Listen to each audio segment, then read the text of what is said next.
Magandang hapon po dyan sa Pilipinas.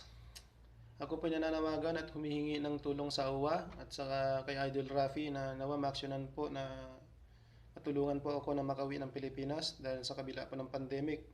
Nahihirapan po akong pauwiin ng aking employer at ang agency ayaw pong makipag-ugnayan sa employer. Sabi nga po daw sa OWA na nag-usap na daw po yung agency sa OWA pero yung employer ko po ayaw pong umaksyon.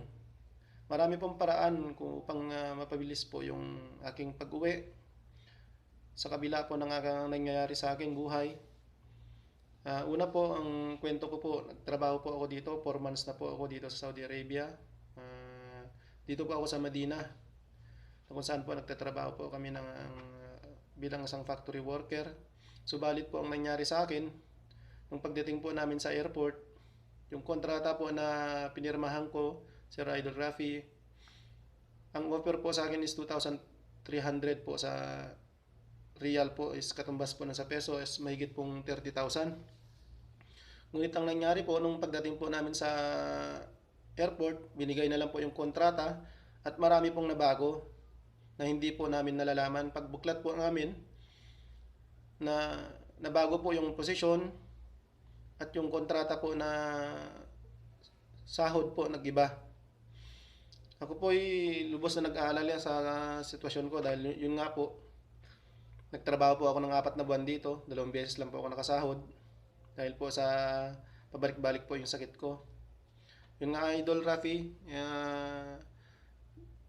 sa aking paghingi ng tulong po sa inyo na makahingi po na maluwag na makauwi lang man lang po sa Pilipinas para makapagpa-check up dahil dito po hindi ako naasikaso ng aking employer na sabi daw po na wala raw akong sakit. Hindi po sila ang nakakalam sa aking sakit, Idol Rapi. Dahil hindi naman sila ang nakakalam sa sakit ko dito sa nararamdaman ko. Kung saan dito sa bahagi ng katawan ko, yung lahat dito sumasakit sa bandang likod, hanggang dito sa tagiliran, hanggang sa tiyan, hanggang sa puson. At ang masilang bahagi ng katawan, ng parte ng katawan ko po ay sumasakit din. 6 na beses na po. Pero ang sabi po ng engineer na nakausap sa akin pagkatapos niya po akong tulungan, sinabi niya, nagkukunwari daw ako na may sakit. Di niya alam na may sa Pilipinas pa lang na may tama na ako sa mild fatty liver, na mataas po ang mild fatty liver ko. Kung talagang pong ayaw ako palisin sana ng agency, pinigilan nila ako. Dahil sa gugustuhan nila, waiver nila ako at nagbayad ako ng pera sa kanila. At dinadaya-daya rin nila akong medical ko ng medical na yung dating naitulfo na po, yung St. Peter dito po sa may Mabini. Dami po nagrereklamo, lahat halos po ng may medical doon halos ay may sakit, kahit naman hindi naman ganun ka ano yung ibang may sakit. Pero ako po, lumabas sa resulta, dati na po ako may mild fatty liver 5 years ago pa lang po, pero pinayagan pa rin po ako ng agency. Ngayon po, binabaliktad nila na wala raw akong sakit. Wala raw akong tama. Fit to work daw ako. Samantala, alam naman nila na yun na dun pa lang sa Pilipinas at may katibayan po ako. May papakita, Idol. Yun ngayon po, yung agency, naghahanap sila ng certification na katibayan na may sakit daw ako. Ano pong magpapakita ko dahil hindi po ako inallowed dito sa Saudi Arabia dahil for COVID-19 lang ang inallowed nila, kasi nung inatake po ako ng 2 beses na gusto ko magpatakbo, dinala naman po ako, kaso lang hindi po ako inallowed dahil for COVID patient na po. Sobrang sakit po at kirot na nararamdaman ko sa sakit ko. Hindi ko po ginusto mangyari to pero biglaan po. Mahal ko po ang trabaho ko, gustong gusto ko po actually magtrabaho, ngunit sa kabila na nangyari sa akin, siyempre may sakit, ayokong lumala pa, dumating na malala, kasi higit na mas mahalaga ang buhay kaysa trabaho. Ang pera madaling kitain. Sabi ko sa employer ko nung nandito na ako, na binaba nila yung sweldo ko na 2,300 SR, ginawa po nilang 1,500 ang sahod ko, Idol. Paano ako makakatulong sa pamilya ko? Nagipit-gipit po ako dahil sa maliit po ang sweldo ko. Nag-ooperate naman po ang company, ngunit ayaw po akong ibalik sa dati kong company. Nag-close po nung pandemya, after nag-lockdown po, 20 days lang po nagsarado, gawan po ng walang materyales. Yun nga po idol, bumalik po yung operation ng company ko dati sa Taiba. Ang nangyari, nilipat po kami lahat ng pioneer na Pilipino na dati galing sa Taiba. Binalik po kami idol sa plastic factory na hindi naman yun ang nakasaad sa kontrata namin. Ngunit yung sweldo ko po, ako po yung pinakamalaking sweldo sa amin. Ako po yung binabaan ng sweldo. Na nagpagkalaki-laki po, 800 real po yung tinanggal. Na sweldo ko halos po nasa 11,000 almost po, depende po sa palitan. Kaya masakit po sa aking kalooban. Parang ginawa nila akong tanga. Parang first timer na yung sweldo ko. Pare-parehas lang naman daw ang trabaho namin. Hindi ko na po kasalanan ng idol kasi yung in-offer po nila sa akin ang trabaho ko po in-applyan is CNC machine operator. Dito rin po operator din naman ang naging trabaho ko.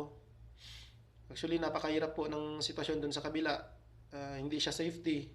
Mainit, wala pa pong sobra po talagang init. Tagtag ang pawis. Yun nga po, tiniis ko po yun.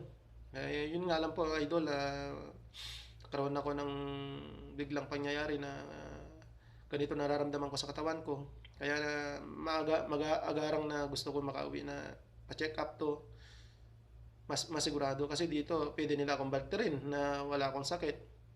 Magaling silang gumawa ng kwento. Katulad ng engineer na sinasabi ko na sabi niya sa akin, wala raw akong sakit. Bakit daw nakakapag-chat ako sa kanya, nakikipag-communicate ako sa kanya kung may sakit. Natural po idol. Itong sakit ko po umaatake lang.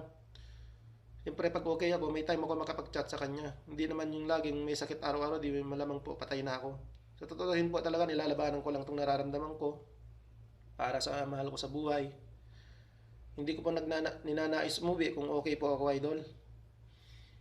Mahal na mahal ko po yung trabaho ko, kaya nga po ako nagsasakripisyo na magtrabaho dito sa ibang bansa. Hindi para magsakit-sakitan lang. Tatrabaho ko dito para kumita para sa pamilya ko. Hindi yung palabasin nila na wala raw akong sakit. Yun ang sabi ng agency. Tingnan mo po idol, para lang kapag sinungaling sila, gumagawa ng kwento, para lang makapagtrabaho yung tao at makaalis yung tao na yung sinasabi nila fit to work ako. Na, makayanan ko naman magtrabaho, kaso nga lang, yung nangyari po sa akin biglaan dito dahil nga po yung sa mga kinakain ko. Alam ko naman po na hindi ko pwede isisi to sa tao yung pagkakasakit ko dahil lang naman to dito sa kinakain ko. Ayoko po dumating yung time na magkaroon ng complicated dahil sa sobrang sakit po kasi sa loob po ito, hindi ito sa labas. Hindi po maintindihan ng engineer, galit na galit po siya sa akin kung ano po yung pinagsasabi niya sa akin. Parang wala na akong kwenta kung ano yung pinagte-text niya sa akin. Masakit, kaya iniiyak ko na lang po. Ngayon wala po akong update sa employer ko, kung nung update sa kanila. Nais po nila, gusto daw kung bumalik sa kumpanya, trabaho ulit. Tapos obserbahan daw yung trabaho ko after 3 days. Tapos after 3 days daw pag okay daw yung performance, pipirma daw ako ng kontrata na 2,300 real. So ibig sabihin po, hindi pala talaga approved na yun ang sweldo ko. Pinaglaban ko po ang sweldo ko nung una. Kaya ako ngayon lumalaban na hindi ko na gusto ang ginagawa nila. Nasabi ko, pauwiin nyo na lang ako kaysa ganyan naman yung sweldo. Hindi enough sa pamilya ko para magsuporta yung ganyan sweldo. Kaya ko kitain yung ganyang kalit ng sweldo. Sabi ko po sa employer ko, dun sa namamahala po na manager nila at saka engineer nila. Ngayon pinapalabas nila sa akin, nagtatrabaho yung mga kasama mo, ikaw hindi mo mahal yung trabaho mo. Sabi niya sa akin ba naman ganun? Sabi ko, mahal na mahal ko yung trabaho ko, sobra, gustong gusto ko magtrabaho. Nung una pa nga lang po, dinideny ko na lang sa sarili ko na pinapakita sa kanila na kahit masakit ako, hindi ko sinasabi na masakit talaga. Para lang makapagtrabaho pa, nakakayanin ko para makasahod pa. Ngunit nung talagang nakikita ko na yung reaction ko na hindi na kaya, hindi na, kung may nalagpas talagang humingi na ako ng rescue sa kanila. Alam naman nila na ang mga kasama kong Pilipino, kung ano yung nangyari sa akin. Sumuka pa ako ng 2 beses sa kotse niya.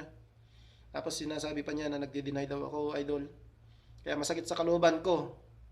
Muslim siya, tapos ganun sasabihin niya sa akin na kunwari, sabi ko sa kanya, hindi ganyan ang katwiran ng isang taong Muslim na huwag kang mag-judge sa akin, hindi mo alam yung nararamdaman ko, hindi mo alam yung sakit ko. Sabi ko sa kanya nung ganun, ginajudge niya ako na wala raw akong nararamdaman. Sabi ko, alam ng Diyos kung sino yung nagsasabi ng totoo, sabi ko sa ganyan.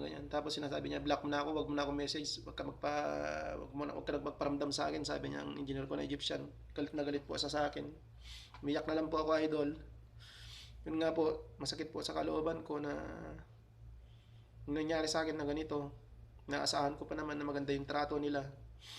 Lahat po na bago. Para pong winawakasan nila yung buhay ko dito na kahit anong pagmamakaawa ko sa kanila, wala. Yung sinasabi nilang tinutulungan raw ako ng agents ng employer, sabi ng agency, wala naman pong food allowance na binibigay sa akin. Kahit po sana binibigyan nila ako ng food allowance kasi kasama po sa kontrata yun, kahit di pagtrabuhan yun. Dahil ang offer po sa amin is 2,300, is 2,000 yung sweldo, 300 po yung allowance. Ngunit po wala po, idol, kasi nung pandemya po, nung nag-lockdown na wala rin po kami pasok ng higit kulang po 20 days po, wala rin pong binigay sa amin at hanggang ngayon wala pong binibigay sa akin. Kaya hinihingi ko na lang po yung tulong nyo, idol, na mapauwi sa ating mahal na Pangulo, na matulungan man lang po ako dahil wala na rin po ako dito. Titipid na lang ako ng pagkain nitong month na to na darating. Hindi ko na po alam ang gagawin ko kung paano po kaya ng tulong. Nag-update po ako sa mga kasama ko, ngunit sabi nila, wag ka na magparamdam dito dahil magagalit yung pag-iinitan kami, sabi ng engineer. Dahil ayaw ko rin na madamay mga Pilipino pag nagme-message ako sa kanila. Hinayaan ko na lang sila. Ngunit po masakit sa kalooban ko na binabaliktad po nila yung sitwasyon ko, idol. Hindi po nila alam yung nangyayari sa akin tuwing umaatake kasi dahil wala pong nakakakita sa akin. Hindi ko na lang po pinapalata sa kasama ko dahil ayaw ko pong magrabyado siya. Dahil may trabaho siya. Ayaw ko pong ipakita na yung nararamdaman ko. Sinasarili ko na lang ho. Wala po akong magawa dahil ito po yung huli kong ginawa na mag-video na humingi ng tulong po, idol. Dahil ginawa na po namin lahat, ginawa ng pamilya ko sa Pilipinas, humingi ng tulong sa OWA, pero employer ko po, hindi ko po alam kung anong desisyon nila sa akin. Gusto pa nila ako babalikin pero hindi pa po makaya ng katawan ko. Kailangan ko po talaga ito yung i-rest, pahinga, magpa-check up o anumang tama dito sa loob dahil kung babalik po ako, bigla na naman pong umatake. Baka hindi ko po alam ang gagawin ko. Dahil alam ko po ang nararamdaman ko sa katawan ko. Ayaw ko po umuwi kung wala po akong nararamdaman, idol. Mahal na mahal ko po yung trabaho ko. Kailangan ko lang, gusto ko lang suriin, check up, at mabigyan po ng reseta kung ano pong gamot na dapat. Magpapakalma lang po sa akin dito, yung nagpapagulo po ako ng lemon, idol, saka yung mainit na tubig upang maibsan po yung sakit at kirot po. Grabe po kasi pag sumakit itong likod ko, halos di ko na maintindihan yung sakit. Mangiyak-ngiyak na lang po ako sakit. Tapos hanggang papunta na ng puson. Ulit-ulit po pag sumakit. 6 times na po sumakit, idol, kaya hindi na po biro yung nararamdaman ko. Kaya yun po, idol, na nawa po papasalamat po ako na makarating ito sa inyo, sa ating mahal na Pangulo, na itong agency na grabe yung panloloko sa akin. Binago nila lahat ng kontrata. Yung 2,300 SR naging 1,500 SR. Nandiyan po kung paano po nila pinalusot sa OWA. Saka yung duty po namin dito is 10 hours. 8 hours po ang nakalagay sa OWA, pero binago nila. Nakapasok naman po kami dati dito ng 8 hours.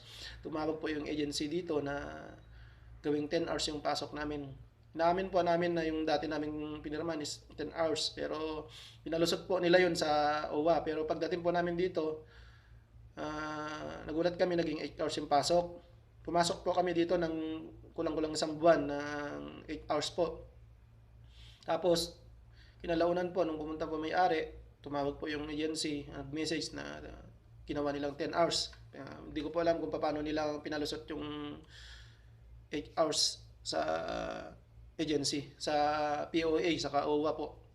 At saka yung 1,500 SR, saka yung posisyon po na bago. Hindi ko po kagustuhan na dinala ko dito sa kumpanya nito na ang kumpanya po pagdating namin dito, wala pong gawa, wala pong materyales na ginagawa.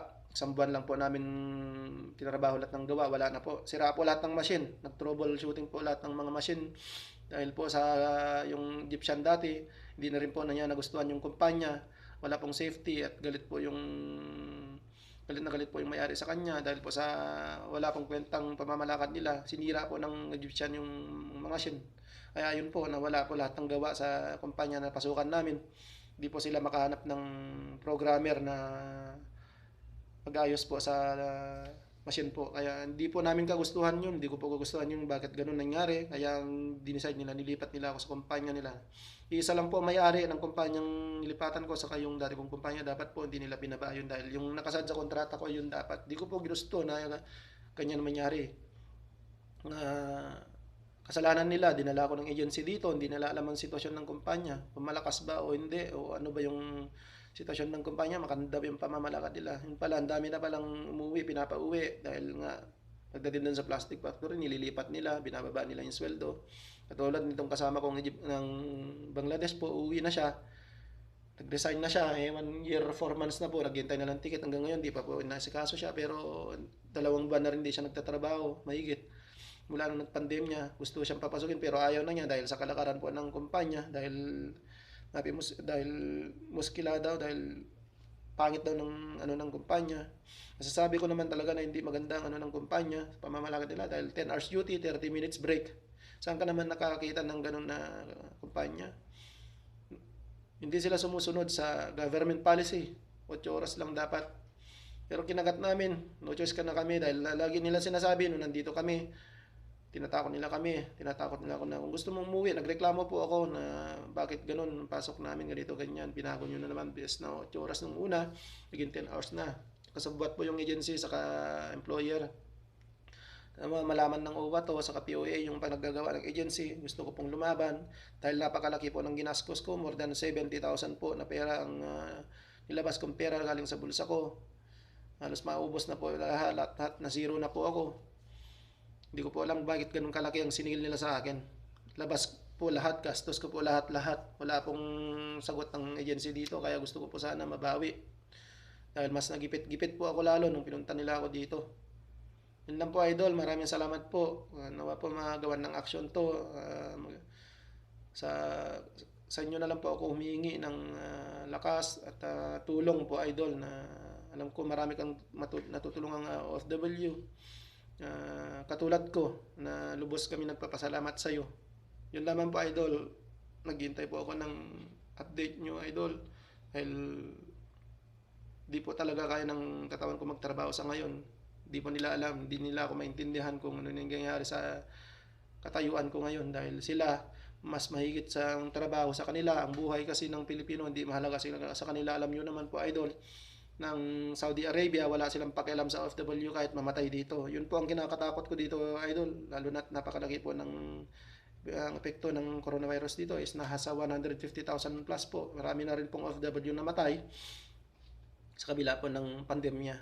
Ayoko na pong hintayin na mangyari yun na lumala pa dahil mahirap na po. Ngayon wala pa pong action yung kumpanya. Ito pong nangyari sa akin, emergency po ito. Hindi po ito biro na okay lang sana kung idol kung uwi ako na wala akong nararamdaman sa katawan ko. Lalo ang nangyari kasi dinadayin ko talagang nandun yung galit ko na hindi maiwasan na kapag talagang sumakit, inis na ako. Kaya nakapagbibitaw ako ng hindi maganda sa agency na ayan nga na sabi ko pag hindi nyo inaksyonan mananagot kayo sa akin. Handa kayo pag nakauwi ako kako. Pero wala talaga, manhid po. Napakarami pong message sa agency. Wala po akong magawa dahil wala po silang reply. Nakikipag-ugnayan naman daw sila sa employer pero wala pong ugnayan sila sa akin. Wala pong update sila sa akin. Yun nga po, parang wala pong masabi ko lang, wala silang malasakit sa Pilipino. Ang agency po sa Pilipinas talagang nandun sila sakim sa pera, mapaalis lang yung tao. Wala na silang pakialam sa aplikante. Dati po, ina-update nila kami. Kumusta ang trabaho niyo dyan? Ngayon, wala na po. Wala nung nagka-pandemya. Nagre-reklamo ako, wala na po sila. Kahit ni isa, wala po silang ano. Ngayon po sa idol na last na message ko na ito, sabi nga nila sa akin, pag daw pong nagreklamo ako sa publiko o lalo na sa inyo na gumawa daw ako ng video at ipopost daw sa public, makita daw ito. Tinakot po ako ng agency, idol, na hindi daw nila ako tutulungan na mapauwi at mas lalo iipitin nila ako. Yun po ang sabi nila sa akin, yun din kasi sinabi sa asawa ko. Tinakot po nila yung asawa ko na, ma'am, pag na-public yung asawa nyo, hindi po namin siya tutulungan. Napakasama po ng agency, ganun po sila magbitaw sa akin na sa asawa ko na ganun idol lang sasabihin nila.